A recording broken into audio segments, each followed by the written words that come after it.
I discovered my wife's secret medical fund. She was planning to leave me months before her illness even started. This morning, my phone blew up with 47 missed calls. Marriage is a battlefield nobody warns you about. 8 years of absolute trust, reduced to a single manila folder that changed everything. I'm Daniel Matthews, and this is how I discovered my wife Elena's most elaborate betrayal. The day started like any other. Elena was at her cancer support group, a phrase that had become our new normal over the past year. Stage 3 ovarian cancer, she told me. The diagnosis that destroyed our lives, turned our world upside down. I'd been her rock, her caregiver, her everything. I canceled my consulting projects, sold our vacation home, stopped making long-term plans, watched her lose weight, watched her hair fall out, held her during chemotherapy, promised her we'd fight this together. But something always felt off. I was looking for our tax documents when I found the folder in her home office. Tucked away, but not hidden. Just carefully placed. Bank statements, passport applications, rental listings in Costa Rica, a one-way ticket purchased 6 months ago. For her alone. The savings account statement made my blood run cold. $287,000. Accumulated over 2 years from her consulting work money I never questioned because she was sick. Because we were partners. Because I trusted her completely. The date stamp on the oldest document told a different story. 2 months before her cancer diagnosis. I started digging. Quietly. Methodically. The cancer center had no record of her support group. The oncologist she claimed to be seeing? No patient file under her name. Her medical records were perfect forgeries. I recovered deleted emails, text messages. A pattern emerged. One message from her friend Sarah made my stomach drop. Once the insurance pays out, I'm gone. He'll never see it coming. The $2 million life insurance policy I'd taken out when we got married. The safety net I thought would protect us. For her, it was an escape plan. I didn't confront her. Not yet. Every good strategist knows you don't reveal your move until the board is perfectly set. My investigation went deeper. Elena's consulting work was a ghost. Fake invoices. Fabricated client meetings. She'd been meticulously planning her escape for months, creating an elaborate fiction of illness and financial struggle. I started documenting everything. Every inconsistency. Every lie. Screenshots. Bank records. Travel plans. I became a silent collector of evidence, watching her spin her web of deception. Our mutual friends knew nothing. Or if they did, they weren't talking. I realized this wasn't just about money. This was a calculated plan to destroy me completely. The more I uncovered, the more I understood the depth of her betrayal. She hadn't just planned to leave. She'd planned to leave me with nothing, while taking everything we'd built together. Little did Elena know, I was about to become the architect of her own destruction. But I'm getting ahead of myself. This is just the beginning. The next few weeks were a masterclass in patience. Elena continued her performance, complete with faux doctor's appointments and carefully staged moments of vulnerability. Her cancer journey had become a full-time act, and I was her most unwilling audience. I started tracking her movements. Not through any GPS or tracking device. That would be too obvious. Instead, I used the skills I developed as a digital security consultant.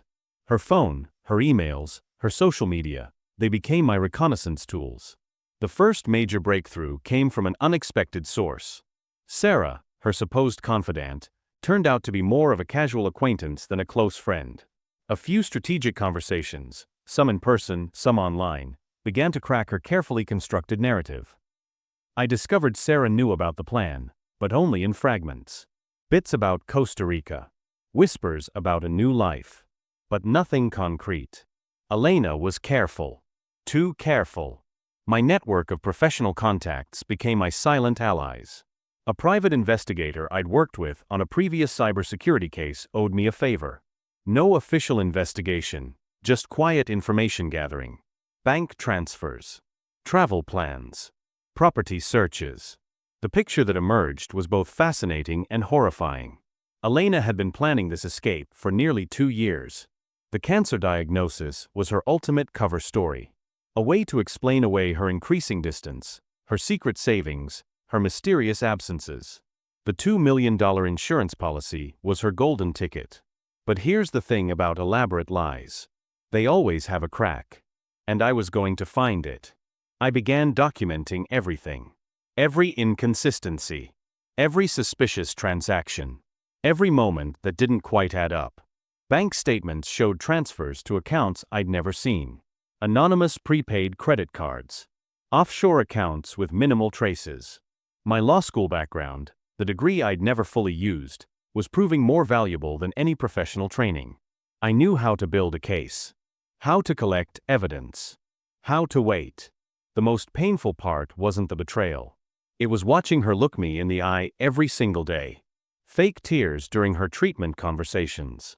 The way she'd touch my hand, feigning weakness. The elaborate lie of a woman supposedly fighting for her life, when she was actually planning to abandon everything we built. I hadn't confronted her. Hadn't shown a single sign that I knew. Every morning, I'd make her breakfast.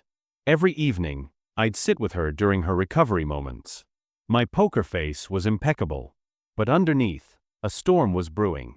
And Elena had no idea what was coming. Our mutual friends continued to shower her with sympathy. Meal trains. Support groups. Fundraisers for her medical expenses. Each gesture was another layer of her elaborate con, and I was the only one who saw through it. The insurance claim was her endgame. A $2 million payout that would fund her escape to Costa Rica. A new life. A complete reinvention.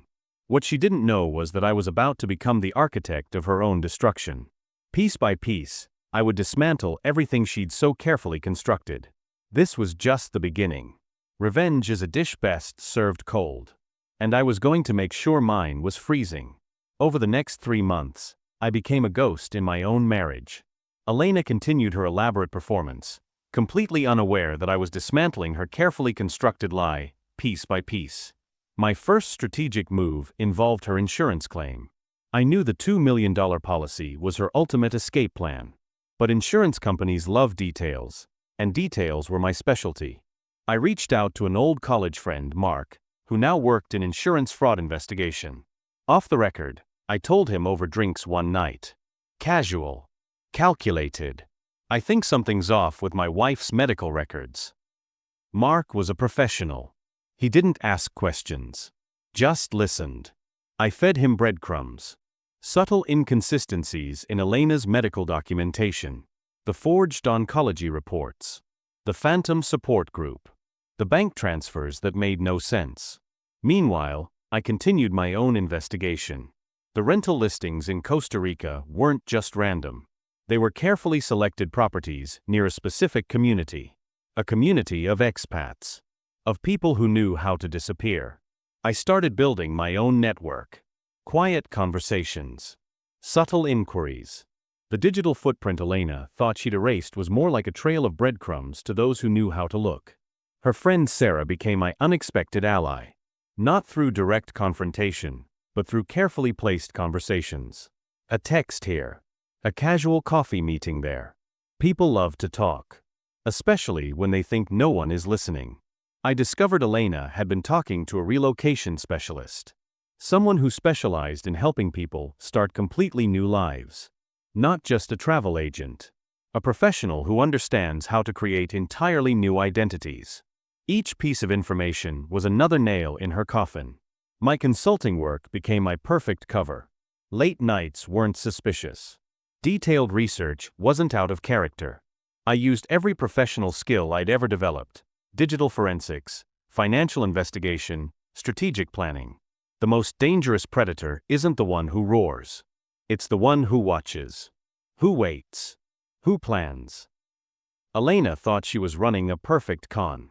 She had no idea I was writing the script to her own destruction. By the time I was done, she would lose everything. Not just her money. Not just her reputation. But her entire carefully constructed facade. This was going to be a masterpiece of revenge. And I was just getting started. Sometimes the most delicate threads are the first to snap. Sarah was my first real breakthrough. Not through any dramatic confrontation, but through the most mundane of interactions. A casual text. A seemingly innocent coffee meeting. People always underestimate how much information can slip out over a cappuccino. I knew Sarah wasn't fully aware of Elena's entire plan. She was more of a peripheral character, someone Elena used for small pieces of her elaborate escape strategy. But peripheral characters often have the most interesting fragments of truth. Our conversation started innocently. "How's Elena doing?" I asked, my voice carefully modulated. Concerned. Vulnerable. The way a husband might sound. Sarah's hesitation was almost imperceptible. A split second of uncertainty before she launched into the usual sympathetic narrative about Elena's cancer journey. But I was watching, listening, collecting. Small inconsistencies began to emerge. A mention of a trip Sarah thought Elena was planning. A vague reference to starting over. The kind of throwaway comments most people would miss. My professional background in digital forensics was proving invaluable. I began cross-referencing everything. Social media posts, travel bookings, financial transfers. The digital world leaves traces, no matter how carefully you try to cover your tracks. Elena had been meticulous. But no plan is perfect. The relocation specialist became my next target. Not through direct confrontation, but through a network of professional contacts. A few strategic inquiries. Carefully placed questions. The kind that don't raise suspicion but open doors. I discovered Elena had been planning this for longer than I initially thought. 2 years of careful preparation. 2 years of living a complete lie. The insurance policy was just the beginning. She had backup plans. Contingencies. Multiple escape routes carefully mapped out. But here's the thing about elaborate plans. They have weak points. And I was going to find every single one. Our mutual friends continued to shower Elena with sympathy. Meal trains. Support groups. Fundraisers for her medical expenses. Each gesture was another layer of her elaborate con, and I was the only one who saw through it. I started documenting everything. Screenshots. Text messages. Financial records. Each piece of evidence was carefully catalogued. Dated. Verified. Elena had no idea the storm was coming. Our life together had become a performance. Every morning, I'd make her breakfast. Every evening, I'd sit with her during her recovery moments. My poker face was impeccable. But underneath, I was dismantling her entire world. Piece by careful piece. The most dangerous predator isn't the one who attacks immediately. It's the one who waits. Who plans. Who understands that true destruction comes from patience. Elena thought she was running a perfect con. She was about to learn the most expensive lesson of her life. This was just the beginning of her unraveling. Some lies are like glass. They look solid from a distance, but one precise tap can shatter everything. The first real crack in Elena's elaborate facade came during a dinner party. Our friends, the same ones who had been supporting her through her supposed cancer journey, were gathered around our dining room table. Casseroles. Sympathetic looks. Whispered conversations about her brave battle. I watched her perform. The weak smile. The carefully arranged scarf hiding her supposedly thinning hair. The way she'd occasionally touch her stomach, as if remembering some phantom pain. It was Oscar-worthy. If only they knew. Mark, my insurance investigator friend, had been working quietly, feeding me information. The medical records were a masterpiece of forgery, but forgeries always have tells. Microscopic inconsistencies. Dates that don't quite align. References that seem just a bit too perfect. Sarah's loose comments were becoming more valuable. A text here. A casual mention there. People talk. Especially when they think no one is listening. I began to strategically create situations. Small tests. Subtle provocations. Nothing she could point to as suspicious. Just opportunities for her to slip up. A conversation about future plans. A casual mention of a potential trip. Watching her eyes. Tracking her micro-expressions. The offshore accounts were the most interesting discovery. Not just one. Multiple. Carefully distributed. Small transfers. The kind of financial maneuvering that would make most accountants raise an eyebrow. Elena had no idea how close the walls were getting. Our mutual friends started to notice something was off. Small things. The way she'd flinch at certain questions.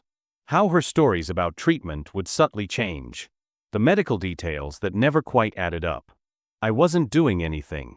And yet, everything was falling apart. The relocation specialist became my unexpected ally.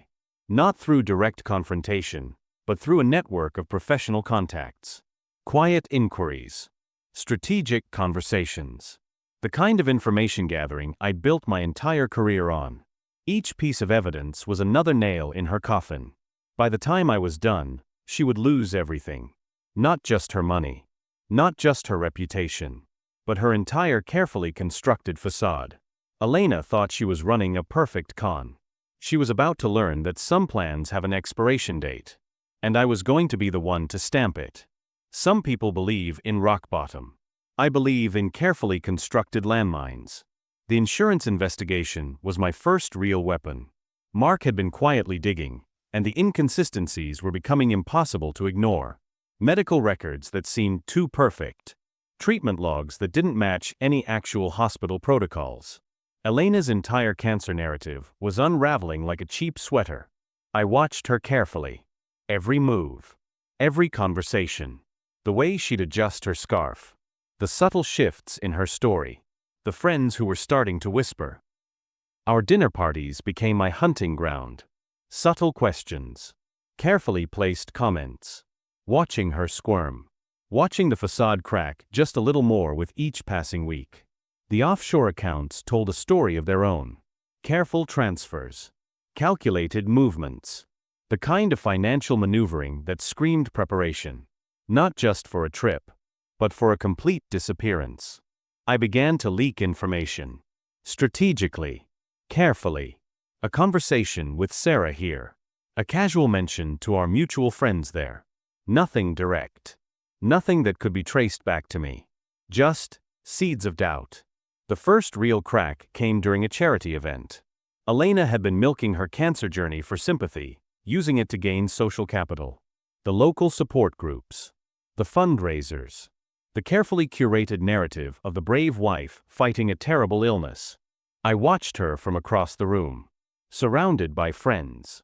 By supporters. By people who had no idea they were part of an elaborate con. Mark's investigation was picking up steam. Insurance companies don't like being played. And they had resources far beyond what Elena could imagine. The relocation specialist became my unexpected ally. Not through direct confrontation, but through a network of professional contacts. Quiet inquiries. Strategic conversations. Each piece of evidence was another nail in her coffin. I wasn't doing anything. And yet, everything was falling apart. The most dangerous predator isn't the one who attacks immediately. It's the one who understands that true destruction comes from patience. From letting someone destroy themselves. Elena thought she was running a perfect con. She was about to learn that some plans have an expiration date. And I was going to be the one to stamp it. The landmines were set. All I needed was to watch them detonate. Karma isn't something you chase. It's something you watch. The first domino fell during a seemingly ordinary Tuesday. Elena's carefully constructed world began to crumble, and I was the silent architect of its destruction. The insurance investigator's report arrived quietly. No dramatic phone call. No loud confrontation. Just a series of documents that would unravel everything Elena had built. Fraudulent medical records. Fabricated treatment logs. Bank transfers that told a story of premeditated escape. Each page was another blow to her elaborate fiction. Our mutual friends started to notice. Whispers at first. Sidelong glances. The kind of subtle social fracturing that happens when a lie becomes too big to contain. Sarah, her supposed confidant, was the first to crack. A casual conversation at a local coffee shop. A slip of the tongue. A moment of uncertainty that revealed more than she intended. I thought the treatment was at Memorial, Sarah had said. Then caught herself. Memorial Hospital had no record of Elena ever being a patient. The charity events stopped inviting her. The support groups grew silent. The fundraisers dried up. Her network of sympathy was collapsing from within. I didn't do anything. I simply watched. The offshore accounts became a problem. The careful transfers. The hidden assets. They were drawing attention from places Elena couldn't anticipate. Financial investigators. Insurance adjusters. The kind of professional scrutiny that leaves no stone unturned. Elena's panic began to show. Subtle at first. A tremor in her hand. A moment of uncertainty when answering a phone call. The carefully constructed mask was slipping. Our home became a battlefield of unspoken tension. Every conversation was a minefield. Every glance a potential exposure. She didn't know I knew. But she knew something was wrong. The relocation specialist became an unexpected point of vulnerability. Contacts were being questioned. Connections were being examined. The elaborate escape plan was unraveling thread by thread. I watched her. Studied her. Waited. Some people believe in confrontation. I believe in letting the truth speak for itself.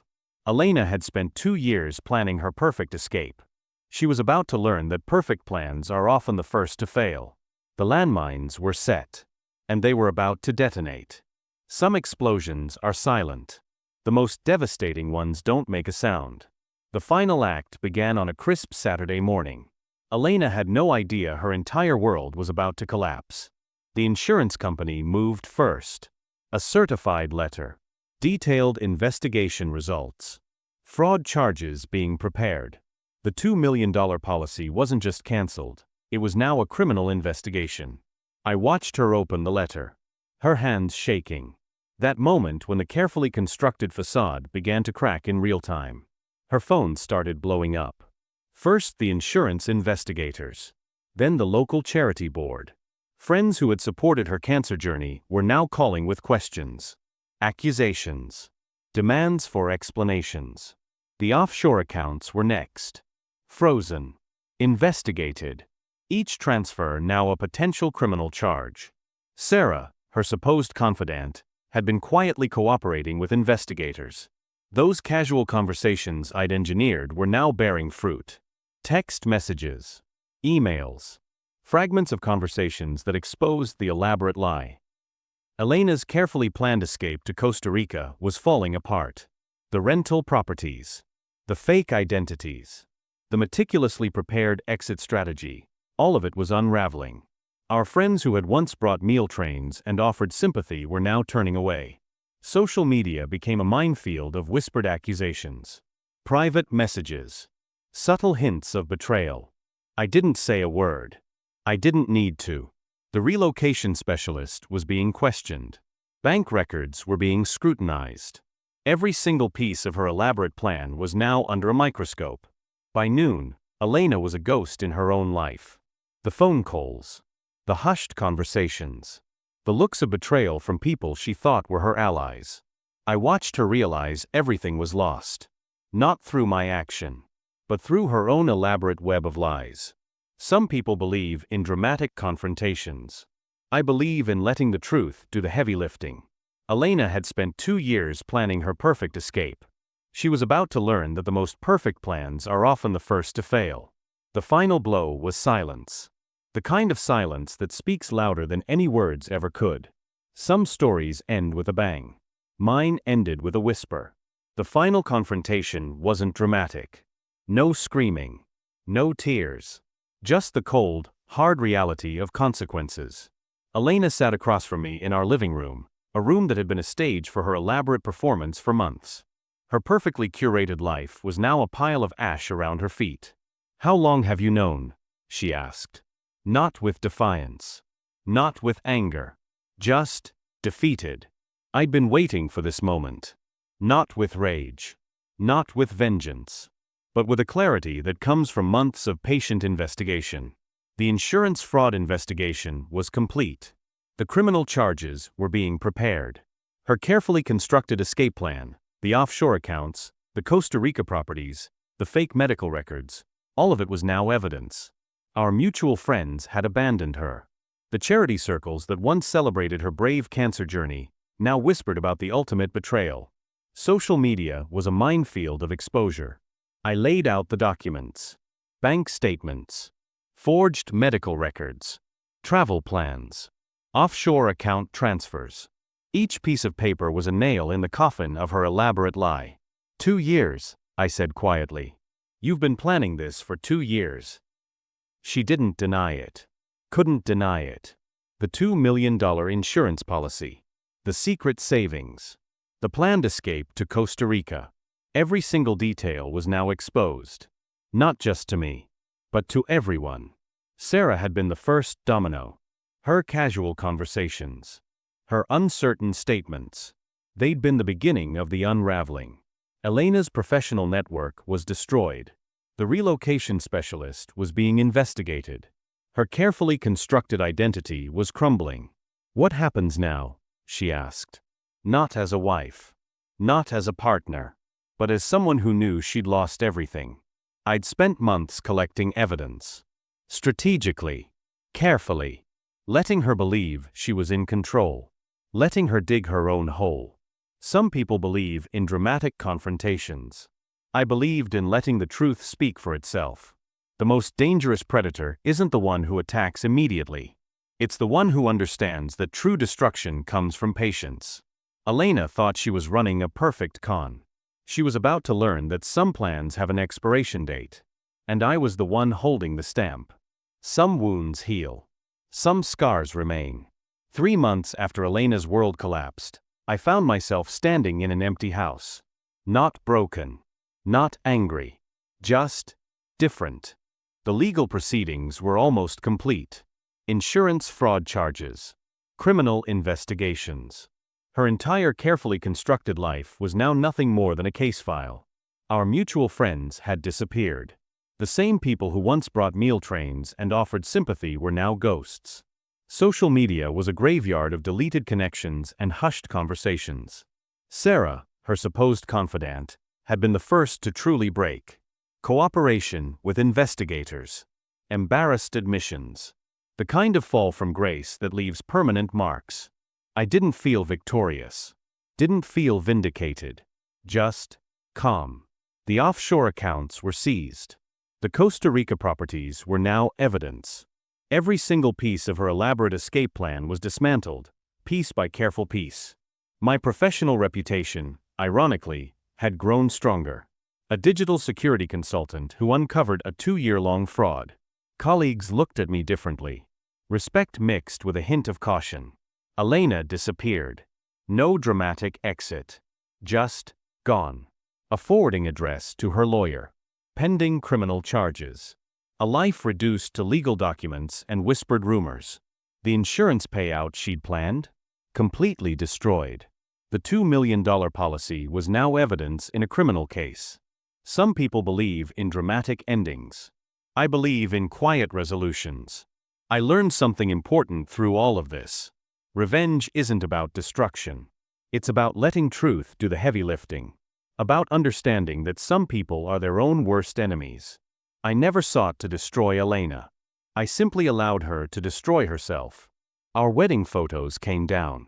Not in anger. Not in pain. Just closure. The house went on the market. A new chapter. A clean slate. As I packed the last box, I realized something profound. The most powerful revenge isn't something you do to someone else. It's the life you build afterward. I never looked back.